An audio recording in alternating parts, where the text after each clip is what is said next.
So I'll start this off by being real with you for a moment. Over the past decade or so, Capcom and I haven't had a great relationship. From the cancellation of Mega Man Legends 3 to the god-awful mess they claimed was Resident Evil, and then slapped a 6 on it to show us just how proud of it they were. It wasn't until the release of Resident Evil 7 that I started to see Capcom trying to change or perhaps even make a return to their roots, and it was a Resident Evil that I would go so far as to say was worthy of the name. But even with a successful Resident Evil release that was praised by critics and fans alike, I was still a bit apprehensive about Capcom's ability to make worthwhile entries into their existing IPs.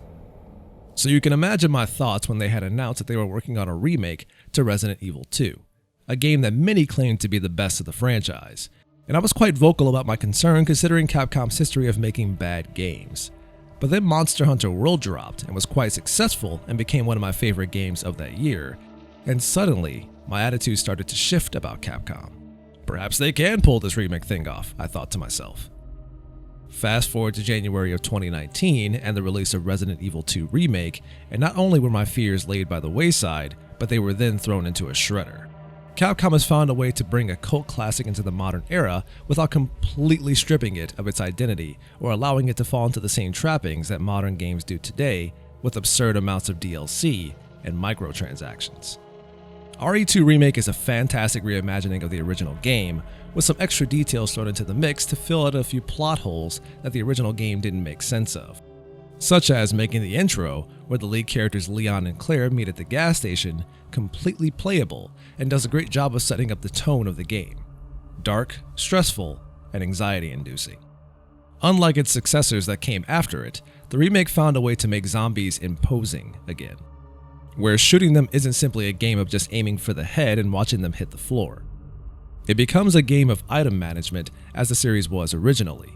Zombies don't topple easily even after being shot in the head, and it forces the player to make difficult decisions on the fly. Do I clear this room of zombies now and be short on ammo later, or do I maneuver my way around them now to reach where I'm trying to go, hopefully find more ammo, and come back to take them out later? Hell, the game even makes the original strategy of just knifing them in the legs to take them out troublesome, as knives are now a consumable item and have durability. During my time with the game, I found myself sometimes comparing it to that of a Metroid-like, as it forces you to backtrack to different areas after you find new items to help you overcome obstacles that prevent you from moving forward. The game's map is incredibly helpful as it marks every locked and unlocked room as well as the keys needed to open them. In a game with an environment as complex as Raccoon City Police Station, a detailed map can save the player many headaches of getting lost and just not knowing where to go or what to do next. All things the original game was notorious for. But even with all these changes, the game still hasn't lost its charm. The story is still creature feature cheesy, but the characters however have a new level of expression to them thanks to the much better technology under the hood. Unlike Resident Evil 7, Capcom finally embraced full performance capture so that characters' faces are lifelike and expressive. While the actors themselves may not completely embody the originals from the 90s, they bring the characters to life by making them appear more human-like with some rather impressive performances.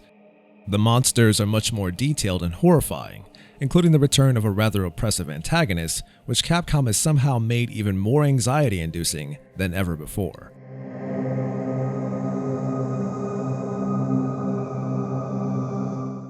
At the end of the day, RE2 Remake has met and even exceeded my expectations of what Capcom was capable of.